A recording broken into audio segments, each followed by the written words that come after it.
সবুজ মাঠ, নদী আর গাছপালায় ঘেরা একটি ছোট্ট গ্রামে থাকত রায়হান নামে এক ছেলে। ছোটবেলা থেকেই সে ছিল শান্ত, ভদ্র এবং পরিশ্রমী। তার বাবা করিম মিয়া একজন দিনমজুর ছিলেন। প্রতিদিন ভোরে কাজের সন্ধানে বের হতেন, কিন্তু সব দিন কাজ মিলত না। মা আয়েশা বেগম সংসার সামলাতেন এবং অবসর সময়ে অন্যের কাপড় সেলাই করে কিছু টাকা রোজগার করতেন। অভাব ছিল তাদের নিত্যসঙ্গী, তবুও পরিবারের সবাই একে অপরকে খুব ভালোবাসত। রায়হানের একটি স্বপ্ন ছিল, সে বড় হয়ে এমন একজন মানুষ হতে চেয়েছিল, যার জন্য তার বাবা মাকে আর কষ্ট করতে হবে না।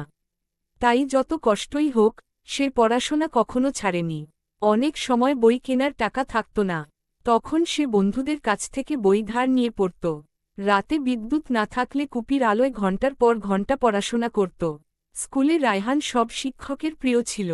সে শুধু নিজের পড়া শেষ করত না, যেসব বন্ধু পড়ায় দুর্বল ছিল তাদেরও সাহায্য করত। কেউ খাতা আনতে ভুলে গেলে নিজের খাতা ভাগ করে দিত। কেউ টিফিন আনতে না পারলে নিজের খাবার ভাগ করে খেত। তার এই ভালো ব্যবহারের জন্য সবাই তাকে ভালোবাসত। এক বর্ষার সকালে স্কুলে যাওয়ার পথে রায়হান দেখল, রাস্তার পাশে একটি বৃদ্ধ মানুষ কাদায় পড়ে আছেন।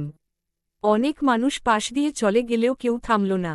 রায়হান দৌড়ে গিয়ে তাকে উঠাল, পানি দিল এবং বাড়ি পর্যন্ত পৌঁছে দিল। বৃদ্ধ মানুষটি তার প্রতি খুব কৃতজ্ঞ হলেন। কয়েকদিন পরে রায়হান স্কুল থেকে ফেরার সময় একটি মানিব্যাগ পেল। খুলে দেখল, ভেতরে অনেক টাকা, কিছু গুরুত্বপূর্ণ কাগজ এবং একটি পরিচয়পত্র রয়েছে।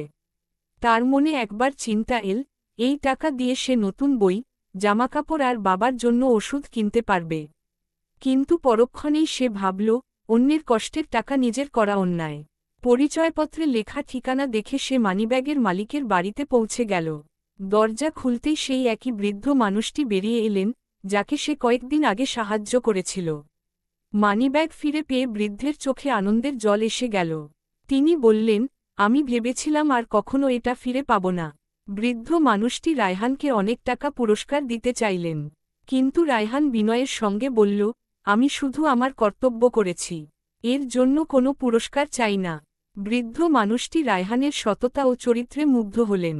তিনি গ্রামের শিক্ষকদের কাছ থেকে রায়হানের সম্পর্কে আরও জানলেন। সবাই বললেন, রায়হান শুধু ভালো ছাত্র নয়, সে খুব ভালো মানুষও। এরপর বৃদ্ধ মানুষটি রায়হানের পড়াশোনার সমস্ত দায়িত্ব নিলেন। তিনি বই, খাতা, স্কুলের পোশাক এবং পরীক্ষার ফি সবকিছুর ব্যবস্থা করে দিলেন। রায়হান আরও মন দিয়ে পড়াশোনা শুরু করল।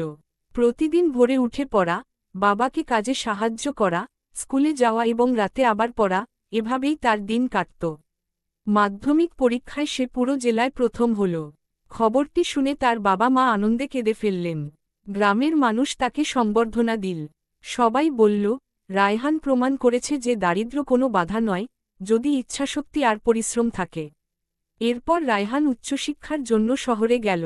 নতুন পরিবেশে শুরুতে অনেক কষ্ট হলেও সে হাল ছাড়েনি। পড়াশোনার পাশাপাশি ছোট ছোট কাজ করে নিজের খরচের কিছু অংশ নিজেই চালাত। বহু বছরের কঠোর পরিশ্রমের পর সে একজন সফল প্রকৌশলী হয়ে দেশের একটি বড় প্রতিষ্ঠানে চাকরি পেল। প্রথম বেতন হাতে পেয়ে সে নিজের জন্য কিছু না কিনে গ্রামের বাড়িতে চলে গেল। বাবার হাতে নতুন লুঙ্গি, মায়ের হাতে একটি সুন্দর শাড়ি তুলে দিল। তারপর বহুদিনের স্বপ্ন পূরণ করে তাদের জন্য একটি পাকা বাড়ি তৈরি করল। রায়হান শুধু নিজের পরিবারকেই সাহায্য করেনি, সে গ্রামের দরিদ্র শিশুদের জন্য একটি পাঠাগার গড়ে তুলল। প্রতি বছর মেধাবী কিন্তু অসহায় শিক্ষার্থীদের বই, খাতা এবং বৃত্তির ব্যবস্থা করত। সে বলত, একদিন কেউ আমাকে সাহায্য করেছিল, আজ আমার দায়িত্ব অন্যদের পাশে দাঁড়ানো। ধীরে ধীরে রায়হানের নাম চারদিকে ছড়িয়ে পড়ল। মানুষ তাকে শুধু সফল মানুষ হিসেবে নয়, একজন সৎ, দয়ালু এবং মানবিক মানুষ হিসেবেও সম্মান করতে লাগল। গ্রামের ছোট ছোট ছেলেমেয়েরা তাকে আদর্শ মানতে শুরু করল। একদিন স্কুলে তাকে প্রধান অতিথি হিসেবে আমন্ত্রণ জানানো হল। সেখানে রায়হান শিশুদের উদ্দেশ্যে বলল, স্বপ্ন দেখো, পরিশ্রম করো, কখনো মিথ্যার পথ বেছে নিও না। জীবনে সাফল্য পেতে সময় লাগতে পারে, কিন্তু সততা আর পরিশ্রমের ফল একদিন অবশ্যই পাওয়া যায়।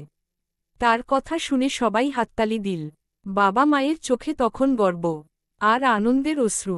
রায়হান মনে মনে প্রতিজ্ঞা করল, যতদিন বেঁচে থাকবে, মানুষের উপকার করে যাবে।